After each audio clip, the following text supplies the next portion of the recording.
अस्सलामुअलैकुम नाजरीन हजरात, वीडियो को लाइक करें, चैनल को सब्सक्राइब करें और बेल आइकन को भी दबा दें ताकि आपको हमारी आने वाली वीडियो की नोटिफिकेशन मिले।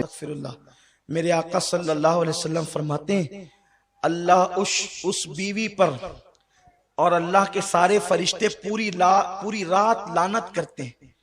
उन औरतों पर पूरी रात लानत होती है जिसका शौहर उससे नाराज होकर सो रहा होता है। अगर कोई औरत तहज्जुद भी पढ़ती है, नमाज भी पढ़ती है, तिलावत कुरान भी करती है, सारी नेकियां करती है, लेकिन इस हाल में उसकी मौत आए कि उसका शौहर उससे नाराज है, अल्लाह के रसूल फरमाते हैं ऐसी औरत जहन्नम में जाएगी। नमाज पढ़ने के बावजूद जहन्नम में जाएगी, रोजा रखने के बावजूद जहन्नम में जाएगी, क्योंकि उसने अपने शौहर को नाराज किया। बल्कि यहां तक मेरे रसूल ने फरमाया, कोई औरत तंदूर पर रोटी डाल चुकी हो, उस जमाने में तवे नहीं थे, यानी कि जैसे आज हैं, तंदूर पर रोटियां पकती थी। आका फरमाते कोई औरत तंदूर पर रोटी डाल चुकी हो और उसका शौहर उसे अपनी जरूरत के लिए बुलाए, क्योंकि महफिल में सभी लोग हैं, मैं बहुत हया के पर्दे में हदीस पढ़ रहा हूं। औरत ने तंदूर पर रोटी डाल दी है और उसका शौहर अपनी जरूरत के लिए उसको बुलाए और औरत ना कह दे और शौहर नाराज हो जाए, तो जब तक वो शौहर को नहीं मनाएगी, अल्लाह और उसके फरिश्ते उस पर उसी तरह लानत करते रहेंगे। अगर उसी हालत में उसको मौत आ गई तो वो औरत जहन्नम में जाएगी। आजकल की औरतें तो शौहर को गालियां देती है। अगर शौहर गुस्से में कह दे कि तुझे तलाक दूंगा, तो वो उसका मुंह दबाने की बजाय या माफी मांगने की बजाय या उससे लजाजत करने की बजाय, आज की औरतें इतनी बेबाक हो गई है कि यहां तक हमने सुना है लोगों से, लोग आकर के बताते हैं, हमें तो नहीं पता, लेकिन लोग आकर के बताते हैं कि शौहर ने कहा कि तलाक दूंगा, कहते अगर तेरे बाप का होगा तो दे के बता। अस्तगफिरुल्लाह। जो औरतें इस कदर बेबाक हो गई हो, ऐसी औरतें लानती है जो अपने शौहर से तलाक का मुतालबा करती है। अल्लाह अकबर। मेरे रसूल सल्लल्लाहु अलैहि वसल्लम फरमाते हैं कि अगर किसी के शौहर के जिस्म में फोड़े पैदा हो जाएं, फुंसियां पैदा हो जाए और उससे पी बे बे करके निकल रहा हो और उसकी बीवी उसको जबान से चाट चाट कर साफ करे, तो भी बीवी अपने शौहर का हक अदा नहीं कर सकती।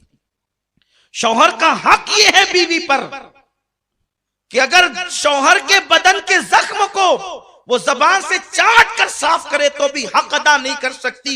और अल्लाह के रसूल सल्लल्लाहु अलैहि वसल्लम फरमाते हैं, अगर मैं अल्लाह के सिवा किसी को सजदा करने की इजाजत देता तो मैं औरतों को कहता कि वो अपने शौहर को सजदा करे, लेकिन चूंकि गैरुल्लाह को सजदा जायज नहीं, इसलिए औरतों को इजाजत नहीं।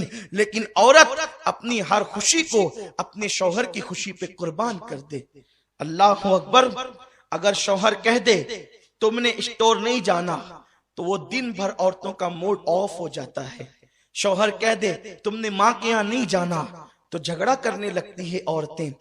पता नहीं ये औरतें इतनी बेबाक कैसे हो गई। जिन औरतों को शौहर को सताते देखो, समझ जाओ इनका ठिकाना जहन्नम है। अल्लाह के हबीब सल्लल्लाहु अलैहि वसल्लम फरमाते हैं कि मैंने जहन्नम में सबसे ज्यादा औरतों को देखा, क्योंकि औरतें अपने शौहर की नाशुक्री होती है, यानी उनको हर दिन हर चीज मिले और कभी ना मिले तो बस उनका एक जुमला तो ये आप सुन ही लेंगे कि जब से इस घर में आई हूं मुझे कभी खुशी नहीं मिली, जब से इस घर में आई हूं मेरा मुतालबा पूरा नहीं हुआ, हालांकि हर दिन पूरा हुआ। ये नाशुक्री सिर्फ शौहर की नहीं, ये अल्लाह की नाशुक्री है। और ऐसी औरतें जहन्नम में जाएगी। और फिर माँ बाप भी इतने बिगड़ गए, अल्लाह रहमो करम फरमाए कि अगर बेटी शौहर का शिकवा लेकर के आती है तो माँ बाप कहते हैं बेटी हम कोई फकीर थोड़ी है, हम कोई जो है वो इतने गैर गुजरे थोड़ी हैं। अगर वो तुझे परेशान करता है, उसके बच्चे उसके मुंह पे फेंक करके हमारे यहाँ आना, हम तुझे पाल लेंगे। क्या 18 साल पहले तुझे पाले थे तो आज तुझे पाल नहीं सकते? और फिर देखना मुझसे कैसे कोर्ट की चक्कर खिलाएंगे, उस पे केस करेंगे और ये करेंगे, और फिर बेटी को शय मिलती है और बेटी होशियार होती है, फिर वो लड़ती है। लेकिन उस बाप और उस माँ को नहीं मालूम कि जालिमों, अगर तुमने उसके शौहर के खिलाफ उसको भड़काया तो अल्लाह ने तुम्हारे लिए जहन्नम का दहकता हुआ अजाब तैयार कर दिया। आप जानते हैं, बीवी और शौहर में जुदाई पैदा करने वालों को अल्लाह के रसूल ने शैतान की औलाद कहा है। अगर कोई बीवी अपने शौहर की शिकायत लेकर अपने माँ बाप के घर आए तो माँ बाप की जिम्मेदारी है वो अपनी बेटी की तरबियत करे। नहीं बेटी, वो तो तेरा शौहर है, वो तेरा सरताज है। आप जानते हैं, एक माँ बाप अगर बादशाह भी हो जाएं, करोड़पति भी हो जाएं, तो वो अपनी बेटी को कतन वो चीज नहीं दे सकते जो उसका शौहर देता है, क्योंकि मेरे रसूल ने फरमाया, बल्कि मेरे रब का फरमान है, लितस्कुनु इलैहा, के औरत बीवी शौहर के लिए सुकून का जरिया है और शौहर बीवी के लिए सुकून का जरिया है। ये एक दूसरे के लिए सुकून है। जेवर पहनकर किसी औरत को वो सुकून नहीं मिल सकता जो शौहर के पास सुकून मिल सकता है। और मर्द को ऊंची और आला कारों में बैठकर या कीमती कपड़ों में वो सुकून नहीं मिल सकता जो बीवी के पास सुकून मिल सकता है। मेरे अल्लाह ने कुरान में मर्द को बीवी का और बीवी को शौहर को सुकून का जरिया बताया है और बताया कि शौहर बीवी के लिए सुकून, बीवी शौहर के लिए सुकून। आओ मैं तुम्हें बताऊं, कल की औरतें कितनी फर्मा बरदार थी, उनका हाल क्या था। आज तो औरतें सीरियल देखकर बेलगाम होती जा रही हैं, आज तो औरतें फिल्में देखकर बेलगाम होती जा रही है। लेकिन याद रखो, अल्लाह के रसूल सल्लल्लाहु अलैहि वसल्लम ने फरमाया, अल्लाह तबारक व तआला ने उन औरतों पर जन्नत की खुशबू भी हराम करती है जो अपने शौहर से बेजा मुतालबात करके शौहर को परेशान करती है। शौहर के हुकूक को जानो। जन्नती औरत की पहचान ये है कि वो अपने शौहर को खुश करती है, अपने शौहर को राजी करती है। अल्लाह अकबर। एक सहाबी सफर पर जाने लगे तो उन्होंने अपनी बीवी से कहा, देखो जब तक मैं सफर से लौट कर न आऊं उस वक्त तक तुमने कहीं नहीं जाना। बीवी ने कहा, बहुत अच्छा। ऐसी होती है बीवियां, इस्लामी बीवियां ऐसी होती है और वो जन्नती होती है। शौहर ने कह दिया तुमने कहीं नहीं जाना, बीवी ने कहा ठीक है। और हाल क्या है, उनका घर 2 मंजिला था, यानी जिसे आप माला कहते हैं। ऊपर की मंजिल में मियां बीवी रहते थे और नीचे की मंजिल में उन जो सहाबी थे उनकी बीवी के माँ बाप रहते थे। इस तरह ऊपर नीचे। शौहर ने कहा किसी के यहाँ नहीं जाना तुमने। बीवी ने कहा ठीक है, जो आपकी खुशी है वो हमारी खुशी। वो चले गए। उस जमाने का सफर ऐसा तो नहीं कि सुबह गए शाम को आ गए, लंबे लंबे सफर होते थे। वो गए और इधर इनके वालिद बीमार पड़ गए। जब वालिद बीमार पड़े तो कुछ लोगों ने आकर के खबर दी, ये नीचे बीमार है, ऊपर वो रहती हैं, कि तुम्हारे अब्बा बीमार हैं और बहुत ज्यादा तबीयत खराब है। उन्होंने कहा मेरे शौहर ने मना किया है कि मेरे आने तक कहीं नहीं जाना, तो मैं अपने बाप को देखने भी नहीं जा सकती। जब लोगों ने और खबर दी कि बहुत अलील हैं, मरने के करीब हैं, तो तब आखिर बेटी थी, उन्होंने कहा मैं हुजूर से मसला पूछ लूं। एक खादिमा को भेजा, कहा जाओ आका से पूछो कि मेरे शौहर ने कहा है कि जब तक मैं घर लौट कर नहीं आऊं कहीं नहीं जाना, तो क्या नीचे मेरे बाप बीमार हैं और बहुत सीरियस है, मरने के करीब हैं, क्या मैं उनको देखने जा सकती हूँ? अल्लाह के हबीब सल्लल्लाहु अलैहि वसल्लम ने फरमाया शौहर की इताअत वाजिब है, इसलिए उस औरत के लिए जायज नहीं कि उसके शौहर ने मना कर दिया तो वो अपने बीमार बाप को भी देखने नहीं जा सकती। गौर करें, ये हुजूर का फतवा है। और आज तो कितने हंगामे होंगे। शौहर को हक है कि अगर वो चाहे तो अपनी बीवी को नफिल रोजे से रोक सकता है। शौहर कह दे कि तुमको नफिल रोजा नहीं रखना, तो बीवी के लिए अब नाजायज हो गया है नफिल रोजा रखना। बल्कि अगर बीवी ने नफिल रोजा रख लिया शौहर की इजाजत के बगैर और अभी सूरज सर पर नहीं आया, तो शौहर अगर कह दे कि रोजा तोड़ दे तो नफिल रोजा बीवी को तोड़ देना चाहिए। ये इस्लाम है, ये इस्लाम का कानून है।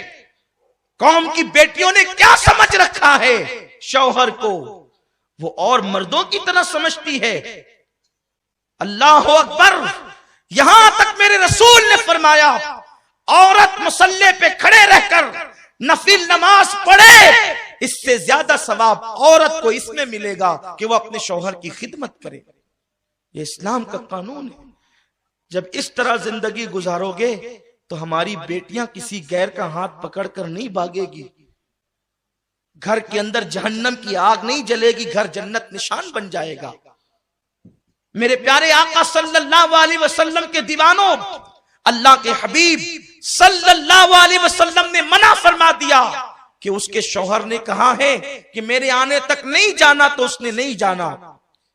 कुछ दिनों बाद किसी ने कहा तुम्हारे अब्बा का इंतकाल हो गया। देखो, बेटी को आवाज से बहुत प्यार होता है। जब बाप के इंतकाल की खबर सुनी, कहा अब तो अपने बाप का आखिरी बार चेहरा देख लो। बीवी ने कहा कि मेरे शौहर नहीं आए और उन्होंने कहा है कि जब तक मैं घर ना हूं तुम्हें कहीं नहीं जाना, तो मेरे शौहर ने मना किया है, सो मैं नहीं जा सकती, मुझे नहीं जाना। लोगों ने कहा कि आखिरी सूरत है, एक बार तो देख लो। का हुजूर से मसला पूछो। जब आका से मसला पूछा गया, हुजूर उसके शौहर ने कहा कि जो है वो जब तक मैं घर लौट कर ना हूं तुमने कहीं नहीं जाना। अब बाप इंतकाल कर चुके हैं, आखिरी बार सूरत देखनी, जनाजा उठने वाला है, वो अपने घर से निकल सकती है या नहीं। आका ने फरमाया उसके लिए जरूरी है कि वो अपने शौहर के हुक्म पर अमल करे। यानी अगर शौहर ने रोक दिया है तो वो बाप की मैयत में भी नहीं जा सकती। ये आका अलैहिस्सलाम का फरमान। हालांकि उस सहाबी को की नियत कतन ये नहीं थी कि बाप बीमार पड़े तो भी नहीं जाना, मर जाए तो ये तसव्वुर भी नहीं रहा होगा, वे अचानक मामला होना तो हो गया। लेकिन शौहर शौहर है। शौहर का हाल ये है, काश कि हमारे जमाने की औरतें समझती कि जो औरत शौहर की बागी हो जाए वो जन्नत में नहीं जा सकती, वो अज़ाब कब्र में गिरफ्तार होगी, वो जहन्नम का ईंधन बनेगी। आका ने फरमाया उसे चाहिए कि वो शौहर के हुक्म पे अमल करे, बाप की मैयत में न जाए। आखिर वो रोती रही, दुपट्टे से आंसू पोंछती रही, क्योंकि आखिर थी बेटी, थी औरत। अल्लाह अकबर। जनाजा उठ गया है और कब्रिस्तान गया है। उसी रात उस खातून ने अपने बाप को जन्नत में टहलते देखा। अर्ज किया बाबा जान आप जन्नत में? कहा बेटी जन्नत में आने का जरिया तो तू है, तूने अपने शौहर की फरमा बरदारी की, उसके सदके में अल्लाह ने मुझे जन्नत अता फरमा दी। कि जिसकी बेटी इतनी नेक हो कि वो शौहर के हुक्म पर अमल करने के लिए शौहर का घर छोड़ करके नहीं जाती, तो ऐसे बेटी के बाप को जन्नत तो मिलनी ही चाहिए। आप गौर फरमाएं। लेकिन यहां तो अगर शौहर सहेली से रोक दे, बहन के घर जाने से रोक दे या पड़ोस में जाने से रोक दे, औरतें नाराज हो जाती है। हमारे शहर का हाल तो यह है, इल्ला माशाअल्लाह, सबकी बात नहीं करता, लेकिन अक्सर मोहल्लों का यह आलम है। जब खाना पीना हो गया, किसी एक घर में सारी औरतें जमा हो जाती है, फिर वहां खुराफात भी होते हैं, गीबत भी होती है, चुगली भी होती है। जबकि आप मुझे बताएं, जब अल्लाह के नबी सल्लल्लाहु अलैहि वसल्लम के जानशीन सैयदना फारूक आजम ने औरतों को फितने की वजह से मस्जिद में आने से रोक दिया, तो औरतों को इसके उसके घर में जाने की इजाजत कैसे हो सकती? ये जितने जो खुराफात होते हैं वो इसके उसके घर जाने से होते हैं। औरत अपने घर में जब तक रहेगी वो महफूज रहेगी। हाँ कोई काम हो तो वो बापर्दा जाए तो एक अलग बात है, बेकाम की औरतें जमा होकर बैठती है, बल्कि अब तो घर में भी नहीं बैठती। हम तो ये देखते हैं कि औरतें तो अपने ओटों पर बैठती। बड़े शरीफ लोगों के घरों की औरतों को भी हमने ओटों पर बातचीत करते हुए देखा है। जबकि अल्लाह के नबी सल्लल्लाहु अलैहि वसल्लम फरमाते हैं, जिन लोगों की औरतें बेपर्दा कहीं जाए या बैठे और वो मर्द मना न करे, वो दय्यूस है। दय्यूस, ये दय्यूस क्या है आप जानते हैं? दय्यूस, हुजूर ने कहा दय्यूस है वो जिसके घर की औरतें बेपर्दा घूमे। बहन, बेटी, बीवी अगर बेपर्दा घूमे, किसी के सामने चेहरा खोले और वो ताकत होने के बावजूद न रोके, आका फरमाते वो मर्द दय्यूस है। न उसकी नमाजें कबूल होती है, न उसकी दुआएं कबूल होती है।